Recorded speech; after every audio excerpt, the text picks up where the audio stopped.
Hello everyone, welcome to our channel. आज हम बात करेंगे जो 2024 में डी फार्मा पास कर रहे हैं बच्चे, क्या उनको बैचलर इन फार्मेसी में एडमिशन लेना चाहिए, और अगर बैचलर इन फार्मेसी में एडमिशन वो लेंगे तो उससे उनको क्या फ़ायदा होगा आगे चल के कैरियर पॉइंट ऑफ व्यू से, और जॉब प्रोस्पेक्टिव व्यू से क्या फ़ायदा होगा, फीस में क्या उनको रिलैक्सेशन मिलेगा, और कितने साल और पढ़ाई करनी पड़ेगी अगर वो बी फार्मा करते हैं after D form diploma in pharmacy के बाद अगर बैचलर इन फार्मेसी करते हैं। तो प्लीज़ वीडियो को कंप्लीट वॉच करिएगा, और वीडियो अगर पसंद आए, इन्फॉर्मेटिव लगे तो एक लाइक करिएगा। तो आइए स्टार्ट करते हैं। देखो, जिन लोगों ने या जिन बच्चों ने डी फार्मा 2024 का एग्ज़ाम दिया है उत्तर प्रदेश से, यूपी बीटीई से, ये वीडियो सबके लिए है, लेकिन स्पेशली यूपी बीटीई की बात करें, अभी इन लोगों का रिज़ल्ट नहीं आया है।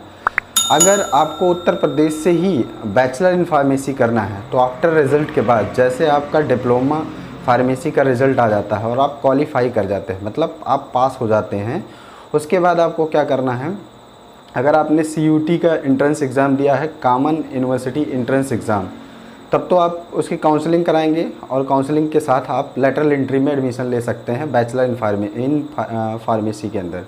लेकिन अगर आपने डायरेक्ट मतलब CUT नहीं दिया है, कॉमन यूनिवर्सिटी एंट्रेंस एग्ज़ाम नहीं दिया है, तब आपको डायरेक्ट एडमिशन लेना पड़ेगा।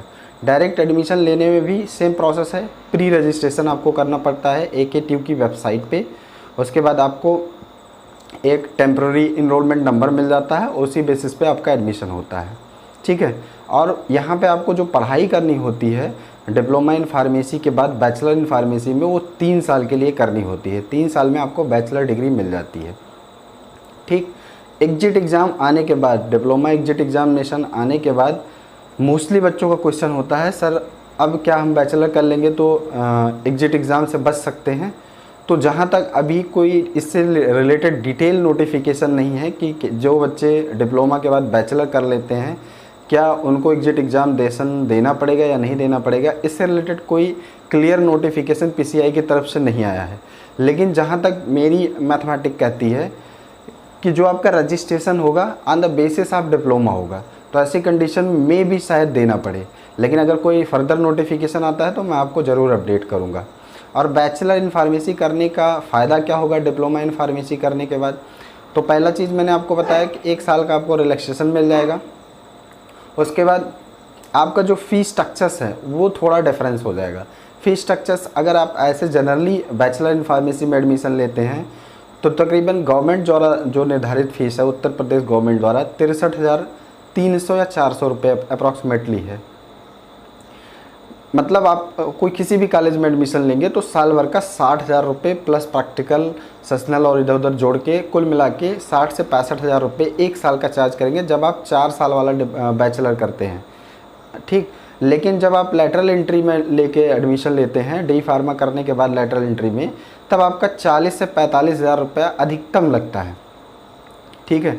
क्योंकि कॉलेजों में उसकी सेकेंड ईयर की सीट होती है और बहुत कम बच्चे मिलते हैं एडमिशन लेने के लिए। अब हो सकता है डिप्लोमा एग्जिट एग्जामिनेशन आने के बाद बच्चे वी फॉर्म लेटरल एंट्री की तरफ रुख करें।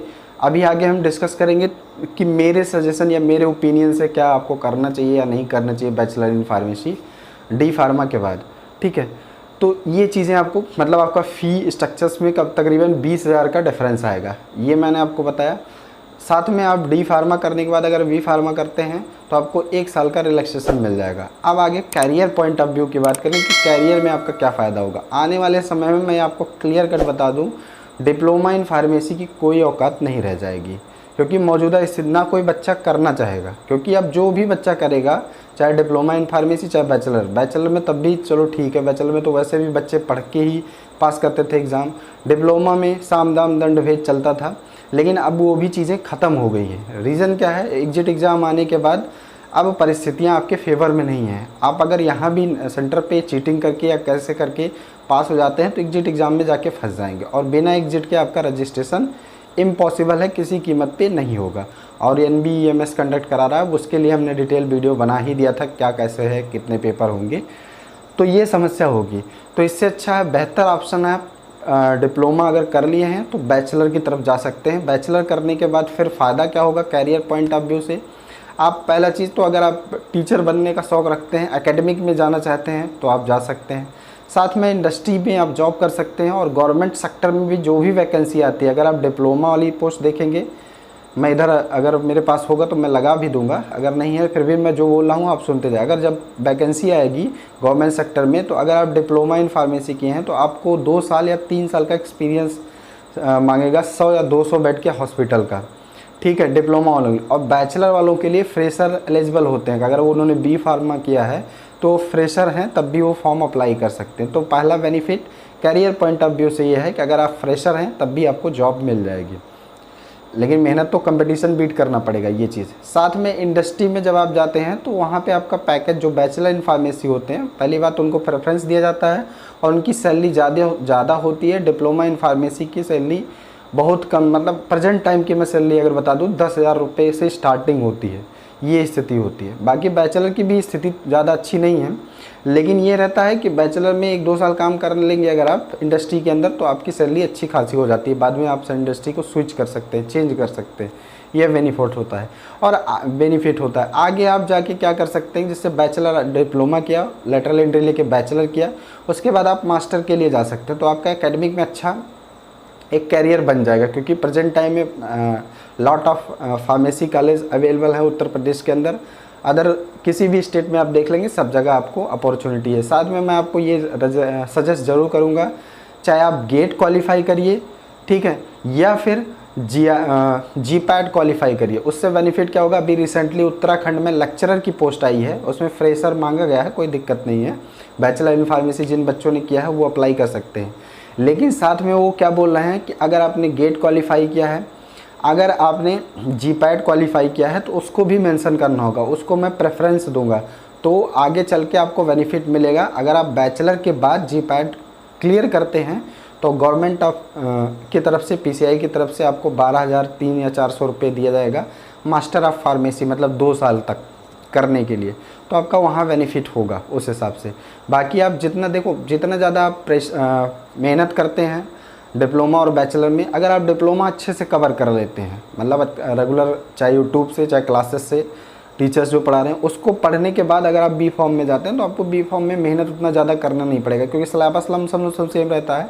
थोड़ा सा जैसे मेडिसिनल केमिस्ट्री वगैरह थोड़ा आपको नया मिलता है, वो चेंज रहते हैं, बाकी सारी कुछ सेम रहता है। तो आपको वहाँ कोई ज़्यादा स्ट्रगल नहीं करना पड़ेगा, आप इजी तरीके से पास हो जाएंगे। क्योंकि बहुत सारे बच्चे कमेंट करते हैं सर बैचलर करेंगे तो बैक लग जाएगा, ऐसा कुछ नहीं है।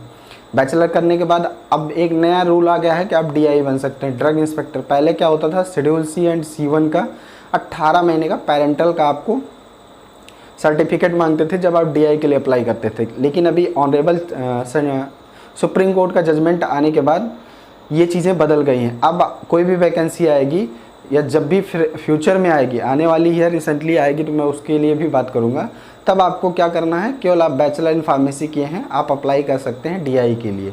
बस शर्त उसने, कोर्ट ने ये रखा है कि आपको क्या करना है कि आप जहाँ पे मैन्युफैक्चरिंग यूनिट है उस जगह पे जाके जांच नहीं कर सकते हैं। इट मीन्स उस सैंपल को नहीं कलेक्ट कर सकते हैं, बाकी आप DI बन सकते हैं, कोई दिक्कत नहीं। और DI एक अच्छी पोस्ट है, लेकिन उसके लिए मेहनत तो थोड़ा करना पड़ता है और पोस्ट भी कम आती है। तो करियर पॉइंट ऑफ व्यू भी मैंने आपको बता दिया कि आप DI बन सकते हैं, एकेडमिक में जा सकते हैं, इंडस्ट्री में जा सकते हैं। बाकी अपना मेडिकल स्टोर लाइसेंस तो है ही है, कोई दिक्कत नहीं हो, तो D फार्म के बाद भी मिलता है। B फार्म के बाद थोड़ा सा आपको क्लिनिकल एक्सपोजर ज़्यादा मिल जाता है, थोड़ा चीज़ें ज़्यादा सीखने को मिल जाती है।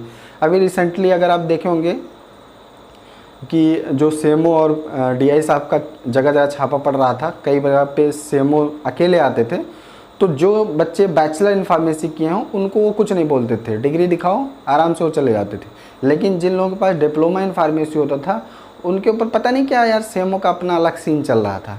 तो ये इम्पैक्ट समाज में भी पड़ता है और अधिकारियों को, जबकि अगर देखा जाए लेवल के हिसाब से तो डिप्लोमा और बैचलर इक्विवेलेंट होते दोनों फार्मासिस्ट ही हैं, लेकिन वो ऑफिसर्स इस चीज़ को मानने के लिए तैयार नहीं थे। और हाल ही में अभी PCI की तरफ से एक नोटिस भी आया, अब बैचलर और फॉर्म D वाले को ज़्यादा प्रेफरेंस दिया जाएगा, डिप्लोमा इन फार्मेसी कहीं बात ही नहीं कर रहे हैं। तो इन सब चीज़ों को देखकर मेरे हिसाब से अगर आप बैचलर करते हैं तो आपके लिए बेस्ट ऑप्शन रहेगा। बाकी आपकी इच्छा है। तो अगर वीडियो इन्फॉर्मेटिव लगा हो तो प्लीज़ वीडियो को लाइक करें, चैनल को सब्सक्राइब करें और दोस्तों के साथ शेयर करें, ताकि हम भी मोटिवेटेड रहें और वीडियो बनाने के लिए। Thank you.